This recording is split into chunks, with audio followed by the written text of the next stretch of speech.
I have always been apprehensive about what happened in Kenya. I said that I was not going to talk about the 2022 elections until certain things had happened. Because what happened in Kenya was very sad indeed. The Kenyan people came out in large numbers on the 9th of August to exercise their democratic right of electing their leaders. In my view, that kind of right should be respected by everybody else. Nobody should try to interfere with the right of the people. There's sovereign right to elect leadership of their choice. Unfortunately, what happened in Kenya was regrettable, particularly when it came to the presidential elections. There was a lot of manipulation of election results by the agency that had been appointed there to ensure free, fair, and transparent electoral process, the IEBC. We were shocked at how they handled themselves. But let me just say that the electoral process, in as far as the people voting at the polling station, the counting and announcing a result at the polling station, the tallying at the constituency center, and the transmission, they all went very well. There was no interfering at those levels, and the results were declared in a very transparent way. The problem became with the transmission and tallying and announcement of the results at the National Tallying Center, which was purely for the presidential votes only. That's where the problem was. Where the problem was because a scheme had been orchestrated to basically undermine the will of the people. It is a process that started way back before the election day. Some people remember that a team of mercenaries was arrested at the airport when their baggage was x-rayed and revealed that they were carrying certain materials, particularly electoral materials, which had not been declared. And there was no official from the Electoral Commission to meet them at the airport. When asked, they said that they were going to meet somebody who is an agent of the IEBC. These items they were carrying were confiscated by the security agencies. And when analyzed, they found that these people had secret codes of IEBC and so on, that they could actually interfere with the electoral process. They could enter the IEBC system and compromise the results. What they had, there's a report which was compiled by the Directorate of Criminal Investigations. These people were supposed to be charged in a court of law. But when the head of the intelligence convened a meeting, which included the Directorate of Criminal Investigations, the Electoral Commission chairman, the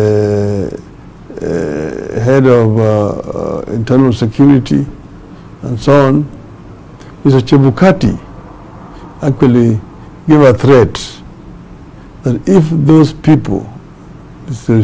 Chebukati, the chairman of the IEBC, were not released, then elections would have to be postponed. And these were his agents. What was surprising is that their presence or their coming was not known by other members of the Electoral Commission. They were only reporting to the chairman of the Electoral Commission, these mercenaries. And then another investigation was carried out by IBC, which revealed that there were 19 other people who had come in from this same group that was working for this mathematic company, a company which had been employed to provide ICT services to the IBC. There were a total of 21 people, out of which 19 were foreigners. Other members of the Electoral Commission did not know of the presence of these other 19. Those 19 are people whose record from investigations showed that they are people with criminal records in ICT. They have committed cyber crimes. In other countries, they are being looked for, like in Sri Lanka, they were being looked for. So these were basically crooks who had been smuggled into the country by the IBC for purposes of compromising the electoral process. Come now the day of the elections. The elections were, Kenyans turned up in numbers to vote, and they exercised their right at the polling station. And the counting and tallying at the polling station was flawless. After that, the presiding officers went with the results to the constituency tallying center. Again, at that center, there were no problems. The tallying was done, and at the polling station, they came with the Form 34As, they called, for the presidential votes. At the constituency tallying center, then the returning officer now had what is called 34Bs for the presidential votes. It was tallied. And each time this tallying was done, the form would be scanned and then would be transmitted to the server at the national level. Now, one assumed that those results are the ones which were being received by the Electoral Commission and which were going to be announced. What we have now discovered since that time is a different story. First, we discovered that there were 4 different servers. There's one server which was in the Netherlands, in the clouds. 2, there was another server in Venezuela. 3, there was another server in the anniversary towers, headquarters of the Electoral Commission. 4, there was another server in the industrial area. And 5th, there was a portal at the National Tallying Center at the Bomas of Kenya. So what would happen was that when these results were being transmitted from the polling station and even from the constituency tallying center, they were going to these 4 servers. But with the server in Venezuela, where she was manipulating the results, altering results, and transmitting to the portal which was at the National Tallying Center. That is where the crime was committed. So that the results which were at the National Tallying Center were differed to a very large extent from the results which had come from the constituency tallying center. So what was therefore what now happens is that you have the results which had come from the constituency tallying center and they were available in the server at the IBC headquarters in Anniversary Towers. At the tallying center, the Bomas of Kenya, our agents were suspicious with people who were walking around with gadgets and which were involved in altering results. And the attention of the chairman of the Electoral Commission was actually drawn to these facts. Now, the chairman of the Electoral Commission had said that he was not going to announce the presidential result outcome until he had received the originals of forms 34Bs from the returning officers to 290 constituencies, plus one which is for the diaspora, therefore 291, that he would only be able to complete Form 34C out of this sum total of 291 Form 34Bs. That is how when he was going to originate 34Cs. That's what he said. But then what happened was different. As you know, as the tallying was going on, the portal was live, and the people were seeing on the television screen the results as being coming from constituencies. They were being announced, and the people were showing it. So the figures kept on changing. However, 2 days before the end of the exercise, they stopped the portal. It was no longer showing anything. And then they were going through constituencies, but they were no longer being posted in the portal. Then now they reached a stage where there were 29 constituencies which still remained. The chairman stopped the exercise at that point. And then he said he was going to rest. He went to rest. He went away for 8 hours. He was completely incommunicado. When he returned after these 8 hours, he came and then called the commissioners and told him that he had the final results which he wanted to announce. They asked him, but when you left here, we had still 29 constituencies which had not been tallied. He said that his staff had already tallied all that, and he has now the final results which he want to announce. He told him, but we don't know how you've arrived at these results. And we have not even discussed this as a commission. He said, no, I'm the returning officer. I have the sole prerogative to announce the results, and I'm going to announce. At that which point now these other commissioners walked away, protesting, saying that they could not be party to a process that was opaque, that had not been party to. And then that's how they walked away, and they went and then addressed the press conference. Chebukati, of course, went then and made his own announcement. We were not satisfied. Our people were, of course, tantalized. But we said, look, we follow the process of the law. So we'll go to the Supreme Court. And we went to the Supreme Court. But what happened in the Supreme Court was a charade.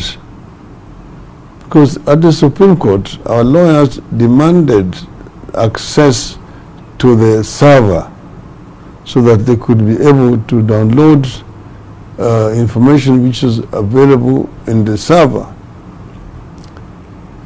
In spite of our lawyers' repeated demand to the court, one of the judges there who was in charge of ICT kept on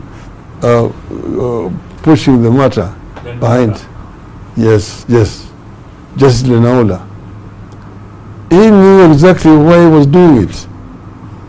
And Smartmatic wrote a letter whose copy we have, saying that they cannot allow other people into the server because that would infringe on their proprietary rights. Now you ask yourself, this is a company which has been engaged by the government to provide ICT services to the Electoral Commission, and there is now a petition against the results which have been announced by the Electoral Commission being disputed by one of the parties involved, and this party is being denied access to the server where the records are. Now, how can you even be having a genuine case? How can you prosecute an effective case? The court did not see this as strange. The court did not see this as strange. That's why we have our doubts about the impartiality of that bench. Because then after that, of course, we provided sufficient evidence. Our lawyers, for example, gave an example of a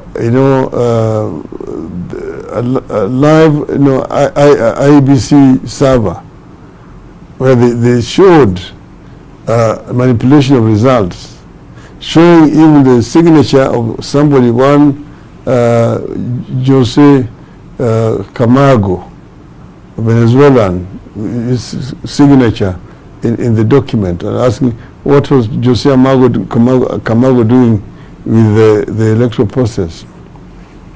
They showed that one of the Kim's kits, because Kim's kit was supposed to be distinct. Each Kim's kit had its own identification number and it could not be duplicated. But now I have a case where one Kim's kit was transmitting results from a polling station in Mount Elgon, and then within 8 minutes it was transmitting the same one. It was transmitting results from a polling station in Nyeri, over 300 kilometers away. The question was, how did this happen? The court did not find this as strange at all. But the fact is that these results were being transmitted from one center in Venezuela. That's the fact that we have now established. Okay, so then the Supreme Court went and made this ruling, which of course we said we respect, but we disagreed with. And the language that they used in that judgment is awful. So we said, shame on the Supreme Court. But we said, the truth will come out one day. This is not the first time that we went to the Supreme Court. You remember, we went to the Supreme Court in 2013. Then we went to the Supreme Court in 2017. In 2017, we had evidence, of course. And in 2017, the Supreme Court annulled the results and said that the chairman of the Electoral Commission himself was culpable. Now, the evidence that we had this time around was much more weightier than the evidence that we had in 2017. But we were shocked and consterned at the behavior of the Supreme Court this time round. We were really very shocked and surprised at what the Supreme Court did. It was basically a contempt against the will of the people of Kenya, which is very unfortunate indeed. But then, as they say that the ills that men do lives on to haunt them. Here we are now, an insider of one of the officials of IBC has had at least the courage to come forward and reveal what transpired within the IBC. I think this is something that needs to be encouraged very much. It is a shock I asked one of these diplomats in Kenya, I said, a situation we saw, the kind of circus we saw at IBC, where 4 commissioners are saying no, 3 commissioners are saying yes, and then you still say that that result is valid. Would this happen in Europe? They told me no. In Europe it would not be accepted. In fact, that country would be suspended from being a member of EU. So I said, but in Africa, it is okay. It is not okay in Europe, but in Africa, you can apply different standards. I'm saying as a proud African that Africa should not be judged by different standards. If this thing is not acceptable in Europe, it should also not be acceptable in Africa. And therefore I'm saying that the facts that are there shows that Mr. William Ruto did not win an election. He lost the elections. I won the elections. So he's there illegally as a president. And what we are going to demand is that Mr. Ruto should resign and let the Kenyans have their will. The people's will is the God's will. And in my view, that is what should happen. He says that he's a man of God. He respects righteousness. He respects the rule of law. So let him follow. Let him live up to what he has been professing. These elections were flawed. He did not win these elections. He lost them. And I am happy and I'm proud of the people of Kenya. I want to thank the people of Kenya for conducting themselves peacefully these elections. There are areas which they say that people did not vote for me, like in central Kenya. But these results have shown that the people of central Kenya voted for me overwhelmingly. So I want to thank them for their patriotic duty. What happened is not the mistake. Their will was subverted by agents of impunity at Bomas of Kenya. From the results which have come out from the whistleblower, who is an insider, it has shown very clearly how the people of Kenya spoke on that day. And it's shown that my challenger got 5.9 million votes against 8.1 million votes. There's a difference of 2.2 million votes, which cannot be challenged. And that's why I'm challenging Mr. Ruto to accept the will of the people of Kenya. Because otherwise it is going to be like an illegitimate government ruling the country.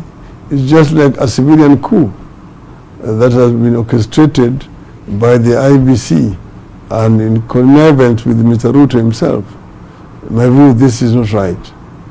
The voice of the people or the voice of God. Vox populi, vox Dei.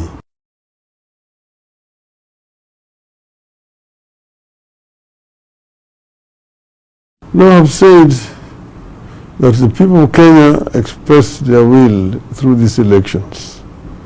Those who are resident in the country voted for me overwhelmingly. Secondly, the Kenyans who live in diaspora, in the United States, in Europe, in Africa, particularly in Southern Africa, turned up and voted. And the diaspora vote, although it was not as huge as would have been expected, but it was majority in my favor. So I want to thank them for turning up and voting for me in those elections. I want to thank them very much, and I tell them that their vote did not go in vain. When we form a government, we will definitely work together with them.